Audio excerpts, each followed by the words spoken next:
Туугандар, ассаламу алейкум. Урматтуу Дон Кабар YouTube каналыбыздын көрүүчүлөрү жана катталуучулары, курс валют көрөрмандары. Саламатсыздарбы? Бишкек шаары. Түштөн кийинки курстарды көрүп беребиз, туугандар. Сиздер бизди колдоп, баягыдай эле тырс видеого лайк басып, каналды колдоп туруңуздар. Рубль өсүп атат, көргөзүп беребиз. 15 апрель 2025 жыл. МКС акча алмаштыруу жайында доллар 87.35 тыйын, евро 98.30 тыйын, рубль 1.063 түштөн кийин өстү достор. Мынакей көргөзүп берип атабыз. Дирхам 23.20 тыйын, фунт 110 сом. Анын жанында ссылкавейде доллар 87.35 тыйын, евро 98.70 тыйын, рубль 1.062, фунт 110 сом, юань 11.80 тыйын, тенге 0.118.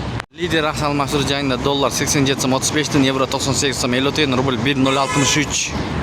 Туугандар, рубль гүлдөп кетти достор, көрүңүздөр. Мына доллар 87.35 тыйын, евро 98.50 тыйын, рубль 1.064. Көрдүңүздөр да. Фунт 107 сом, дирхам 22.90 тыйын. Кросс акча алмаштыруу жайында доллар 87.35 тыйын, евро 98.30 тыйын, рубль 1.063.